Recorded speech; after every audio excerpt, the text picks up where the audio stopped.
Ito mga bro, bali may dinala dito TV galing Cavite. Ay, napapansin nyo may ilaw yung backlight. Ayan o. Kita naman may ilaw. I-off ko lang. Off. Ayun o. Pansin nyo guys na ayun o, matay na. Talagang ano, sa panel lang problema ito mga bro. Ito mga bro, bali ito yung kanyang ano, model number. Ang kagandahan nito, ayan o, silyado pa siya.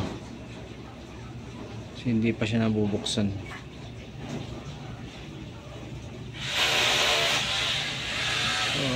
Buksan ko muna guys, and then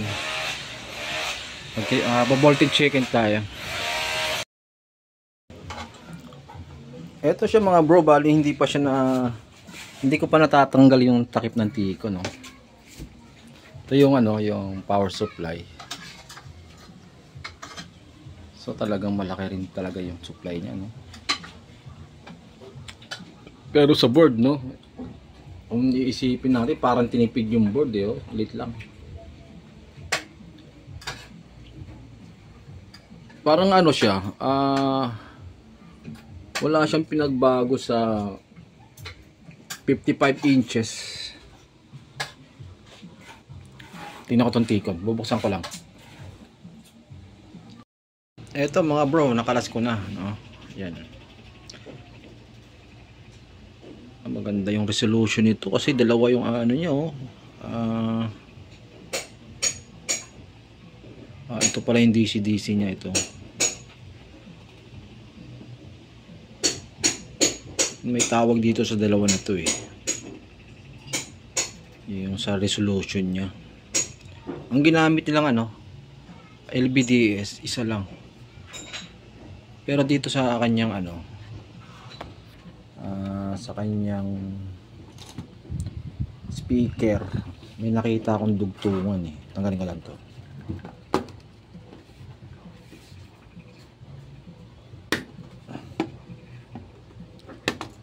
Magkaiba sila nung ano, nung design nung 55.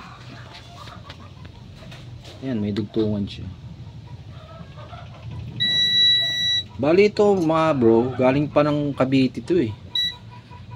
Sabi ko hindi ko mapupuntahan, malayo, Mandaluyong ako eh. Sabi niya, taga ano rin sila, taga Mandaluyong. Taga ano sila, taga malapit sa correctional sila eh. Ito mga bro, try muna natin saksak. Tapos magsukat tayo ng voltahe.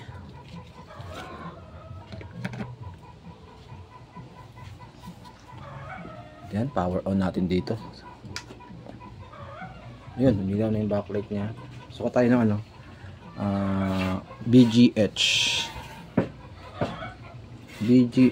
Ano yung BGH dito? Parang nakita ko kanina yun.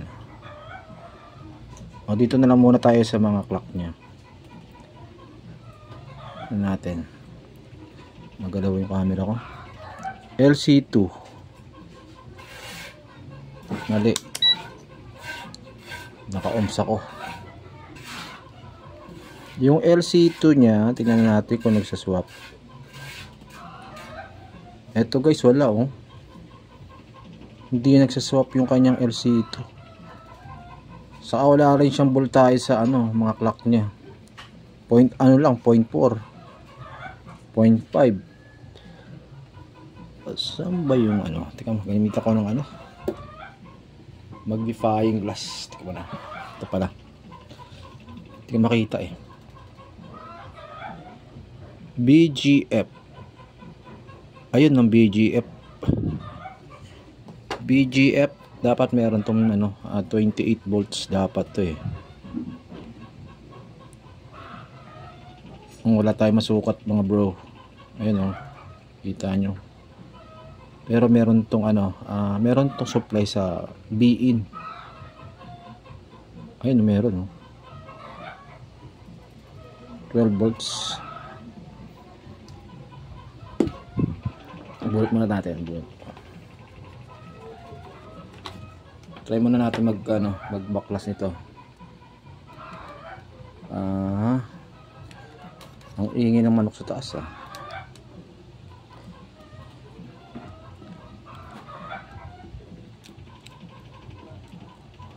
Malalayo yung client ko, taga Cavite, saka yung dating nagpagawa taga Laguna. Tingnan natin kung magpa-power siya. Ayun, nag-power mga bro. Check natin ulit yung voltahe niya dito sa BGHF.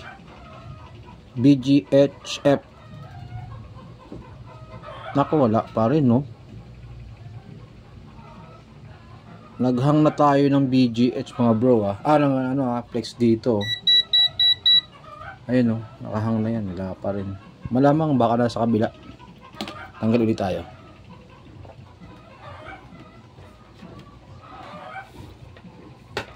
Ibabalik na itong isa.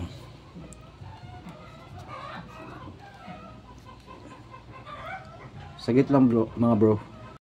Eto, balik tayo mga bro. Bali ito, may dugtungan siya. Pagandahan nito, may mga dugtungan siya Ayan. Nabalik ko na itong kabila. Ito naman yung tatanggalin ko. Sana magawa natin to mga bro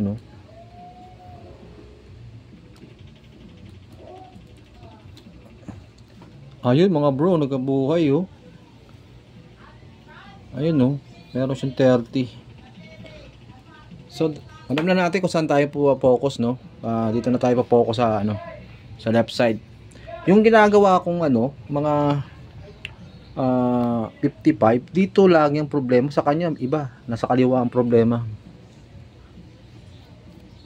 Bali bro, balik tayo doon sa kinukwento ko.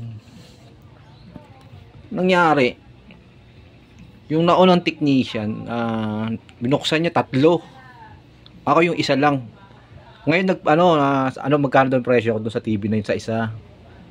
Sabi ko 8K kasama na yung pyesa. Humihingi sila ng ng last price. Sabi niya magmi-meeting muna kami sir, pag-usapan muna namin. Ayun pala, binibiding na pala kami nung sino mas mura pala sa amin. Nangyari, yung kinuha yung mura, piniresyohan niya ng 20,000 yung 3 TV. Pagdating ko, ayos na. Wala man lang yung may-ari na cancel walang ganun Pero kinausap ko siya, nung sabi ko balikan ko na ng bukas ng umaga, pumayag naman siya alam mo ng mga Chinese, kung magulang ka, mas magulang sila. Mga Chinese.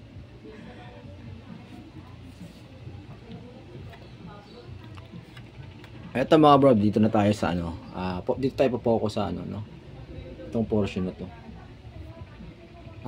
Check ko lang magbabasa muna tayo. Check natin yung mga SMD cap.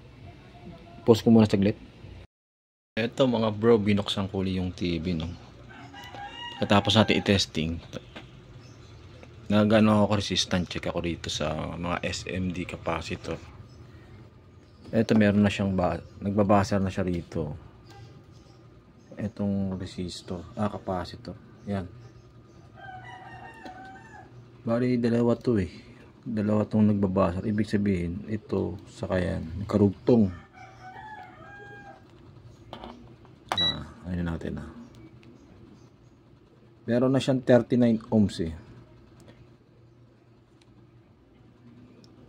Hirapan lang kung hirap sa one hand. Basta guys, kakalasin ko na lang to. Itong either saan dito sa dalawa na to. Baka mayroong ito sa to. Gamitan natin ng hot air. Pupus ko muna. Eto na mga bro, yung resulta nung pag-cut natin sa mga clocking niya. Hindi siya nag-normal. Pero dito sa dulo, yan normal siya Pansin nyo rito guys, dito okay na siya rito eh. Lalo pagdating dito, lumala.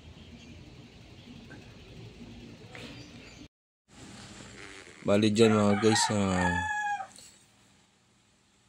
negative na to sa repair, kaya ibabalik ko na lang sa customers. Pero dyan hindi ko na chinek yung kung meron siyang side coop eh.